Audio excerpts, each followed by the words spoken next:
Hello everyone, কেমন আছো সবাই? আশা করছি সবাই ভালো আছো, সুস্থ আছো। তো দুদিন কোনো ভিডিও দিইনি।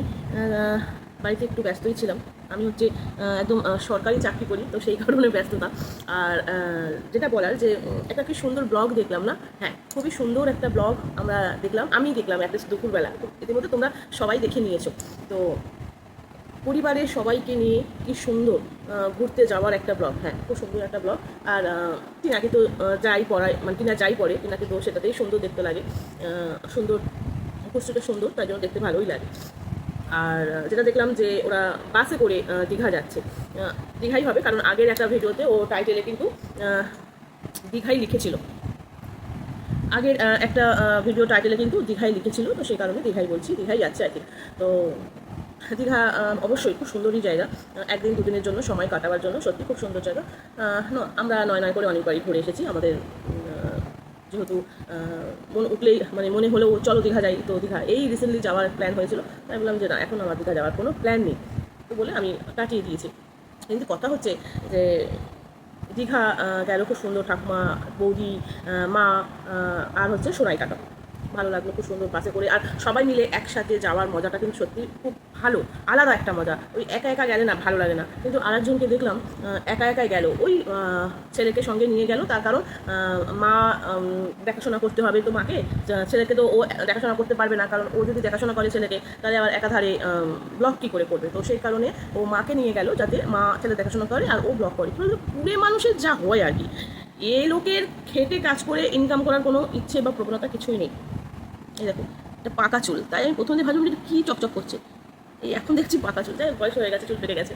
তো এবারে মাকে নিয়ে গেছে ছেলেকে দেখাশোনা করার জন্য। আর আর হচ্ছে রাজপ্রাসাদ দেখাশোনা করার জন্য চৌকিদারকে রেখে গেছে, বাবাকে রেখে গেছে। বাবা তো অল টাইম চৌকিদারেরই কাজ করে, তো বাবাকে চৌকিদারের জন্য রেখে গেছে, কারণ বাড়ি দেখাশোনা করতে হবে। শুধু কথা বলে মিস্ত্রি কে টাকা দিতে হবে, মিস্ত্রি আছে দেখতে হবে। যদি মনে করে যে কোথাও ঘুরতে যাবে, তাহলে একদিন মিস্ত্রি অফ রাখতেই পারি, তাই না? না, অফ রাখা যাবে না, মিস্ত্রি অফ রাখলে হবে না।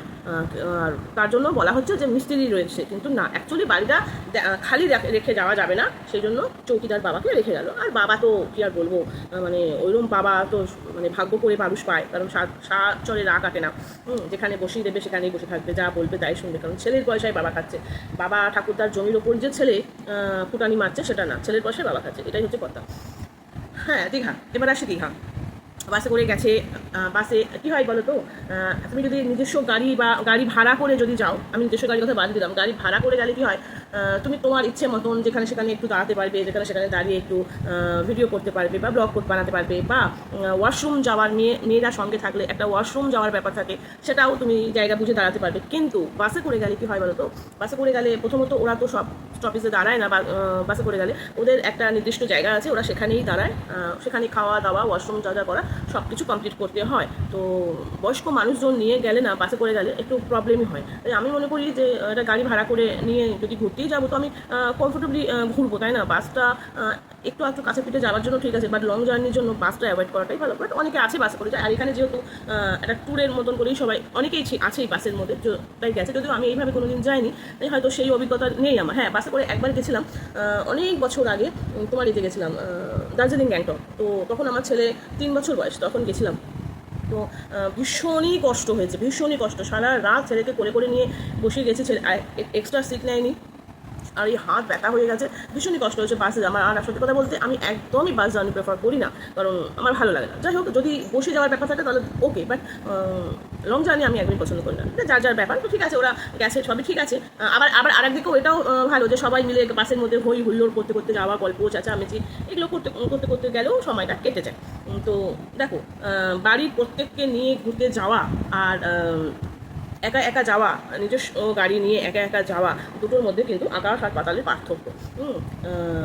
ওর কমেন্ট বক্সে, মানে আমাদের টিনার কমেন্ট বক্সে দেখলাম প্রচুর কমেন্ট, হ্যাঁ করবি, ত্যানা করবি, নেগেটিভ কমেন্ট অনেক পড়েছে। ইদানিং করে টিনার কমেন্ট বক্সে নেগেটিভ কমেন্ট পড়ছে তার কারণ ওর ব্লগের কিছু একটা দুটো জায়গায় একটু ভুল হয়ে গেছে। আর মানুষ তো একদম টর্চ লাইট নিয়ে বসে আছে যে কোথায় কি ভুল হচ্ছে, সেই ভুলটাকে সঙ্গে সঙ্গে একদম ধরার জন্য, ঠিক আছে? তো কিছু অ্যাড্রেস ওর রিভিল হয়ে গেছে, তো সেই কারণবশত ওর কমেন্ট বক্সে কিন্তু প্রচুর নেগেটিভ কমেন্ট পড়ছে। আজকে যেটা দেখলাম হয়তো বেশি না পড়লেও একটা দুটো পড়েছে নেগেটিভ কমেন্ট, হ্যাঁ। আর একটা দেখলাম খুব লম্বা চওড়া একটা কমেন্ট ওর কমেন্ট বক্সে পড়েছে, বাট আমি প্রথম দিকে এক দু লাইন পড়েছি, বাট শেষের দিকে আমার আর পড়া হয়নি। কী হয় বলো তো, আমি তো দুপুর মানে আজকে তো সকাল থেকে ফোন দেখিনি, আর দুপুরবেলা শুয়ে আমি টিনার ব্লগটা দেখছিলাম। আর খেয়ে দিয়ে উঠে ব্লগ দেখা মানে বুঝলো চুপচাপ, একদম কোনো গল্প নেই, গুজব নেই, চুপচাপ ফোন দেখলে ঘুম পেয়ে যাবে। তো যথারীতি ঘুমিয়েই পড়েছি। তো চোখ মুখ দেখে বুঝতেই পারছো, মুখ তো ধুয়ে টুয়ে এসে বসেছে। আর হ্যাঁ, ঘুমটা আমার করতে হয়, কারণ দুপুরবেলা ঘুমাতে হয়, তার কারণ একটু হলেও ঘুমাতে হয়, কারণ আমার মাথা যন্ত্রণার কারণ আছে, সেই কারণে। যাই হোক, ওসব আমার কথা বাদ দাও। তো সেই কারণে ও একটু নেগেটিভ কমেন্ট করছে। আশা করি সেটাও আস্তে আস্তে ঠিক হয়ে যাবে। আর আমার যেটা পার্সোনাল মতামত সেটা হচ্ছে যে আমি এর আগেও অনেক ক্রিয়েটার হয়তো বলে দিয়েছে কিনা আমি জানি না, হয়তো বলতেও পারি, আমি ঠিক সঠিক বলতে পারবো না। বাট আমার মতে বলে যে টিনা যদি মনে করে কিছু করবে বা কোথাও যাবে, সেটা না আগে থেকে ঢেড়ানো না পেটায়, ঢেড়া পেটিয়ে বলার দরকার নেই। কোথায় যাবে, কি করবে, হয়তো ব্লগে শুধু এইটুকু বলতে পারে যে আগামীকাল একটা নতুন ব্লগ তোমরা দেখতে পাবে, নতুন কিছুর সাথে তোমরা দেখতে পাবে, কোনো জায়গায় একটু যাওয়ার প্ল্যান হচ্ছে বা যাবো, একটা নতুন কিছুর সাথে তোমাদেরকে নিয়ে যাব বা তোমাদেরকে সাথে নিয়ে যাবো, মানে এইরকম কিছু একটা। ঠিক প্রপার কোথায় যাব, কবে যাব, এইরকম আগে থেকে 7 দিন আগে, 8 দিন আগে, 10 দিন আগে বলে দেওয়ার কোনো দরকার নেই, হ্যাঁ।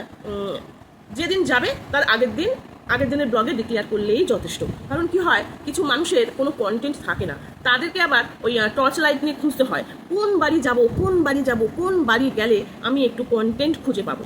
কারণ যতদিন আমি আজও এখন অবধি যতদিন ওর ব্লগ দেখছি, ততদিন কোনো আত্মীয় স্বজনকে আমি দেখি না, ঠিক আছে। এখন দেখো উল্টো হয়ে গেছে, এখন ওর কমেন্ট বক্সে প্রচুর নেগেটিভ কমেন্ট করছে, ঠিক আছে। তো এটাই হচ্ছে কথা, যে কন্টেন্ট খোঁজার জন্য টর্চ লাইট নিতে হয়, কিন্তু টিনাকে কন্টেন্ট খুঁজতে হলে টর্চ লাইট লাগছে না। কিন্তু আমার যেটা মনে হচ্ছে বলা দরকার, সেটা হচ্ছে যে বলবি না কোথায় যাবি, কি করবি, তোর মাথায় কি প্ল্যান আছে, বা আমরা এটা তোকে বারংবার বলি যে তোর এই ইউটিউবের পয়সায় তুই একটা কিছু কর, যাতে তোর ওখান থেকে কিছু ইনকাম হয়। তোকে প্রচুর ক্রিয়েটার প্রচুর সাজেশন দিয়েছে, অনেক বড় বড় ইউটিউবারদের নাম নিয়ে তোকে সাজেশন দিয়েছে যে এটা কর, এইভাবে চল, সেইভাবে চল। তো সেখানে তুই কি করবি, বা তুই কারো সাজেশন মেনে সেরকম করবি কি না করবি, বা তোর কোনো ফিউচার প্ল্যান মানে বিজনেসের ফিউচার প্ল্যান যদি থাকে বিজনেস নিয়ে, সেটা কি বিজনেস নিয়ে করবি বা কীরকম ধরনের করবি, সব কিছু করবি। কিন্তু তুই যেদিন সব কিছু অফ ক্যামেরা করে বা ধর যে মাস থেকে শুরু করবি, সেই মাসের আগের মাসে বলে দিলি বা 15 দিন আগে বলে দিলি যে আমি 15 দিন পর এটা করব। কারণ তোকে নকল করে মানুষ অনেক কন্টেন্ট পেয়ে যায়, তুই কেন মানুষকে কন্টেন্ট দিবি? তুই মাথা থেকে বার করবি, তোর শুভাকাঙ্ক্ষীরা তোকে বুদ্ধি দিচ্ছে যে তুই এটা কর, তুই ওটা কর। তুই যদি সেই শুভাকাঙ্ক্ষীদের বুদ্ধি নিস, তাহলে সেটা তোর ভালো হবে। তো তুই সেই কী করবি না করবি, সেটা তুই অন্যকে কন্টেন্ট করার সুযোগ কেন দিচ্ছিস? একদম না। কী করবি না করবি সম্পূর্ণ মনে রাখবি। যখন মনে হবে যে তোর এটা দর্শকদের বলতে হবে, হ্যাঁ অবশ্যই দর্শকদের বলতে হবে, কারণ দর্শক নিয়েই তো তোর ভিডিও, তোর কেন আমাদের প্রত্যেকে। তো সেক্ষেত্রে দর্শককে তো জানাতেই হবে। তো এটাই বলার। খুব ভালো লাগলো আজকের ব্লগটা, বাসে করে দীঘা যাওয়া, এবং যেখানে হল্ট করেছে সেখানে হচ্ছে রান্না করেছে, এতগুলো মানুষ গেছে, সেখানে রান্না হয়েছে। কী রান্না হয়েছে? ডাল, আলু সেদ্ধ ডাল, গরম আলু সেদ্ধ ডাল। আমারও ভীষণ পছন্দের খাবার। আমার সত্যি মাছ মাংস ডেলি একদমই ভালো লাগে না, আমার বিরক্তিকর লাগে। তো ভালোই লাগছে। চা তো চা কফি থাকেই। তো ভালো করে ঘোর, পরিবারের সবাইকে নিয়ে আনন্দ কর, ভালো ব্লগ দে, দুদিন প্রত্যেকে দেখবে। অবশ্য লাস্টের দিকে একটুখানি আমার আর দেখা হয়নি, ততক্ষণে হাত থেকে ফোন পড়ে গেছে, মানে ঘুমিয়ে পড়েছি। তো সেটা আমার আর দেখা হয়নি। এবার তোমরা হয়তো অনেকেই আমাকে বলতে পারো যে এইরকম ঘুমিয়ে চুরিয়ে দুদিন ভিডিও অফ করে এইভাবে কি আর ভিডিও হয় না? সত্যি হয় না, সেটা আমিও জানি, কিন্তু কিছু করার নেই। কী বলো তো, প্রথমত দুদিন দিতে পারিনি, তার কারণ বাড়িতে কিছু লোকজন ছিল, সেই কারণে আমি ভিডিও দিতে পারিনি। আর দ্বিতীয়ত হচ্ছে ওই ব্লগ মানে যখন তখন ক্যামেরা খুলে ভিডিও আমি করতে পারি না। এই এখন ঘরে কেউ নেই, তাই এখন ভিডিওটা করছি। এটাই হচ্ছে, আমি ফার্স্ট ক্লাস এই একটা কথাই বলে আসছি তোমাদের প্রত্যেককে। তাই জন্য বলি যে একটু পাশে থেকো আমার, কারণ অনেকে তো প্রচুর সময় পায় ভিডিও করার। একটা ভিডিও দেখলো, আবার সেটা দেখেই সঙ্গে ভিডিও করতে বসতে পারে, অনেকেই পারে, বাট আমি পারি না। এবার আমি যেহেতু একসাথে অনেকগুলো ভিডিও দেখে ফেলি, অ্যাকচুয়ালি নিয়ম তো তা নয়। নিয়ম হচ্ছে তুমি যদি মনে করো সকালে একে নিয়ে একটা ভিডিও দেবে, তাহলে তুমি তার ভিডিওটা দেখো, দেখে সঙ্গে সঙ্গে ভিডিও করতে বসে পড়ো, তাহলে তোমার সঙ্গে সঙ্গে মাথাতে থাকবে। কিন্তু তুমি যদি মনে করো সকালে 4খানি ভিডিও একসঙ্গে দেখে নিলাম, দেখে নিয়ে তারপরে সন্ধ্যেবেলায় বা রাত্রিবেলায় সব ভিডিও করে নিলাম, ওটা হয় না। আর আমার ক্ষেত্রে সেটাই সমস্যা হয়ে দাঁড়াচ্ছে, যে যখনই দেখবো তখনই আমি ক্যামেরা খুলে করতে পারি না, তারপর নানান রোগে জর্জরিত, তো সুতরাং হয়ে ওঠে না। ওই জন্যই বলি যে যেটুকু আমি করতে পারি সেটুকু যদি তোমরা একটু আমার পাশে থাকো, তাহলে হয়তো আমিও একটু খুশি হতাম। আর যেহেতু তোমাদেরকে আমি বুঝতেও পারি না তোমরা আছো কি নেই, কারণ দেখতে পাচ্ছি সেভাবেই, তো ওই জন্য সেই লেভেলের ইন্টারেস্টটা আমার মরেই গেছে। যেই ভিডিও করার যে ইন্টারেস্ট ছিল সেটা নেই, কারণ ভিউজ নেই, বেকার আমি খেটে কী হবে, এরকম একটা আমার মনের মধ্যে এসে গেছে। যাই হোক, আমার কথা তো রোজই তোমাদেরকে বলি। আর যেটা টিনাকে নিয়ে বলতে এলাম সেটা হলো যে ভালো সাদামাটা ব্লগ, সুন্দর ব্লগ, আর ভালো লেগেছে। মধ্যে কোনো লুকোনো চুলোনো ব্যাপার নেই, বা বাড়ি পাহারা দেওয়ার জন্য কাউকে চৌকিদার হিসেবে রেখে যাওয়া নেই। আসলে না, মানুষ বুঝতে পারে যে এক হাতে কখনো তালি বাজে না, ঠিক আছে? তো দোষ দুজনের আছে, কম বেশি দুজনেরই ছিল।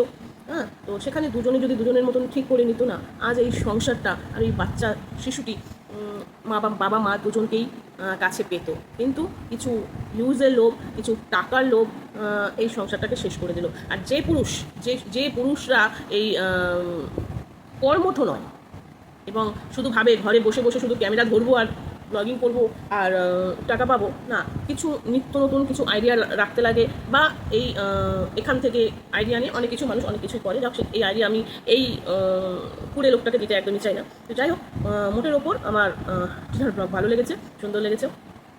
শুধু যেটা বললাম সেটা আমি কেন, হয়তো অনেকেই বলে দিয়েছি যে যা করবি, দুদিন আগে ঢেরা পিটিয়ে বলার কোনো প্রয়োজন নেই। তো চলো, সবাই ভালো থেকো, সুস্থ থেকো। ভালো লাগলে কমেন্ট করো, নাহলে তো আছেই আমার ভিডিও থাকার মতো, আমার চ্যানেলে করে থাকার মতন করেই থাকবে। তো চলো, টাটা।